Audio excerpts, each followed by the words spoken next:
Audio 4। पुस्तक का नाम धर्म रक्षा से ही आत्मरक्षा होगी। लेखक वेद मूर्ति तपोनिष्ठ परम पूज्य पंडित श्री राम शर्मा आचार्य जी। अधर्म और पापाचार से बचिए। सुख प्राप्ति ही मनुष्य की मूलभूत आकांक्षा है। उसका सारा जीवन प्रायः इसी के प्रयत्न में बीतता है। जिस वस्तु परिस्थिति में मनुष्य को सुख दिखाई देता है, उसी की प्राप्ति में ही उसकी सारी प्रवृत्तियां, सारी चेष्टाएं काम किया करती हैं। पर अधिकांश व्यक्ति सुख प्राप्ति के सच्चे उपाय को जान नहीं पाते हैं। अज्ञानवश वह तात्कालिक सुखोपभोग की कामना से प्रायः दूसरों के हित का भी ध्यान नहीं रखते। अधर्मी लोग सुख प्राप्ति स्वार्थपूर्ण दृष्टिकोण के द्वारा ही करते हैं, किंतु इससे कठिन समस्याएं, विवाद और बुराइयां उठ खड़ी होती हैं। फलस्वरूप मूलभूत आकांक्षा का पतन हो जाता है। सुख ढूंढने चलते हैं, फंस जाते हैं विपत्तियों के जंजाल में। सुख का आधार धर्म और सदाचार है। इसके बिना मनुष्य वास्तविक सुख प्राप्त नहीं कर सकता। शास्त्रकार का उपदेश है, सुखार्था सर्वभूतानां मता सर्वथा प्रवृत्त्य सुखम चन बिना धर्मार्थ तस्मा धर्म परो भवेत्। अर्थात सुख सभी चाहते हैं, सबकी प्रवृत्तियां भी इसीलिए होती हैं, पर यह कम ही जानते हैं कि धर्म के बिना सुख प्राप्त करना असंभव ही है। इसलिए अपनी चेष्टाओं को बड़ी सावधानी से देख रेख करते रहना चाहिए। पाप वृत्तियां और देवत्व दोनों ही मनुष्य के अंतःकरण में निवास करते हैं। आसुरी शक्तियों में आकर्षण और तात्कालिक प्रलोभन का भाव अधिक होता है।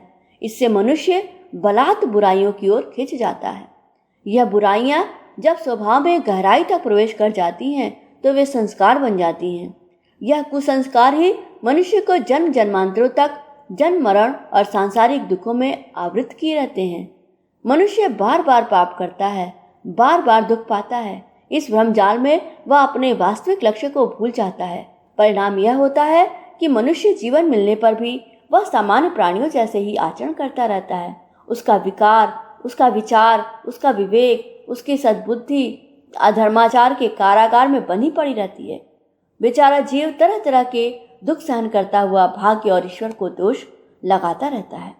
विषयों में प्रवृत्ति के कारण ही प्रायः लोग पाप कर्म करते हैं। इसलिए भगवान कृष्ण ने यह निर्देश किया है, राग द्वेष व्युक्तैस्तु विषयानि इंद्रिये ऐश्चरन् आत्मवैश्य प्रसादम धिगच्छति प्रसादे सर्वदुखाना हानिस्यो जायते। अर्थात अपने अंतःकरण में उठने वाली दुष्प्रवृत्तियों के वशीभूत न होकर स्वच्छंद अंतःकरण वाले बनिए।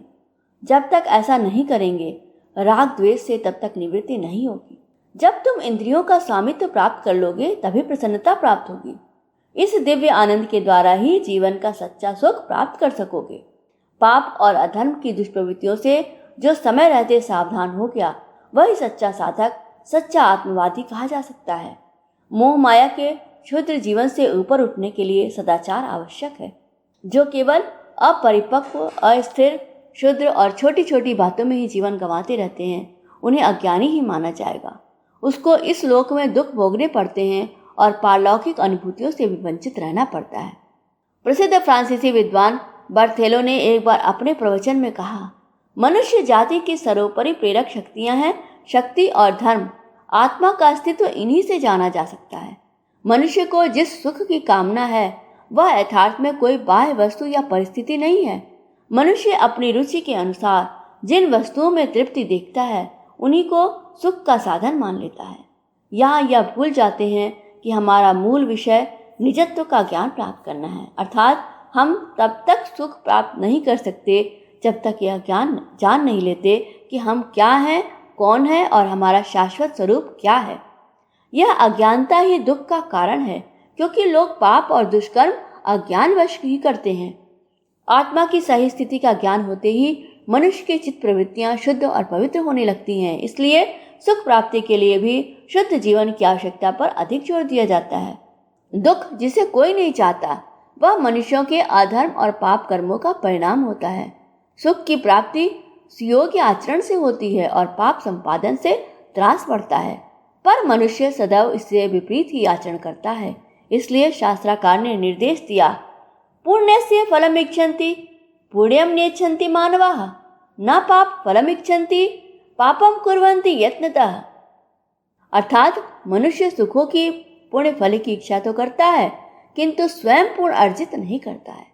पाप के दुष्परिणामों से डरता है, किंतु यत्न पूर्वक करता दुष्कर्म ही है। ऐसी स्थिति रहते हुए भला किसी को सुख मिल सकता है? आम का फल आम होता है, बबूल नहीं। इसलिए सुख वही प्राप्त कर सकता है जिनकी प्रवृत्तियां भी सन्मार्गगामी होती है। मनुष्य संकुचित दृष्टिकोण के कारण पाप करता है। तत्काल के लाभ प्राप्त करने के लिए जब दूरगामी परिणाम दिखाई नहीं देता, तभी मनुष्य दुष्कर्म करता है। चोरी करने वाला यदि यह जान ले कि उसे इसके बदले में जेल जाना पड़ेगा, पकड़े जाने पर तरह तरह के दंड दिए जा सकते हैं, तो यह संभव है कि उस दुष्कर्म से बच जाए। किंतु संकुचित दृष्टिकोण के कारण वह यह समझता है कि उसे कोई नहीं देखता, किंतु उसका हृदयस्थ आत्मा इस दुष्कृत्य को देखता रहता है, जो बाद में उसके पश्चात ग्लानि और विक्षोभ का कारण बनता है। भगवान मनु ने लिखा है, मन्यते वै पाप कृतो न कश्चित पश्यतीति न तास्तु देवा प्रपश्यन्ति स्वस्यैवान्तर पुरुष। अर्थात पाप करने वाले यह न समझो कि तुम्हें कोई देख नहीं रहा है, तुम्हारे हृदय में बैठा हुआ तुम्हारा आत्मा ही सब कुछ देख रहा है। अतः मनुष्य सबसे प्रथम इस सत्य को स्वीकार करो कि संसार के सभी मनुष्य समान हैं। सबके साथ न्याय का बर्ताव करना चाहिए। जब तक ऐसी धर्म बुद्धि नहीं, तब तक मनुष्य बुरे कर्म ही करता है और उनके दुष्परिणाम भोगता रहता है। सच्चे धर्म के सिद्धांत सभी के लिए इतने स्वाभाविक हैं कि जैसे ही उन्हें लोगों के आगे रखा जाता है, लोग उन्हें इस प्रकार स्वीकार कर लेते हैं जैसे इससे बहुत समय से परिचित रहे हैं। धर्म आत्मा की आध्यात्मिक प्यास है, उसे धर्म में ही सुख मिलता है। इसलिए जब भी वह अपने शुद्ध स्वरूप को समझ पाता है, तभी से उसके शुद्ध जीवन की प्रशस्ति प्रारंभ हो जाती है। संप्रदायवाद की विविधता में भी धर्म का स्वरूप अविच्छिन्न है। धर्म वह है जो मनुष्य को शुद्ध जीवन से उठाकर महान और आत्मदर्शी बनाता है। इस प्रकार जो व्यक्ति अपने जीवन में धर्म लक्षण कहे जाने वाले इन 10 गुणों का समावेश कर लेता है, उसकी सुख शांति में कोई बाधा नहीं पड़ेगी। भले बुरे कर्मों के द्वारा मनुष्य अपने ईश्वरीय अंश को चाहे तो बढ़ा ले, चाहे घटा दे।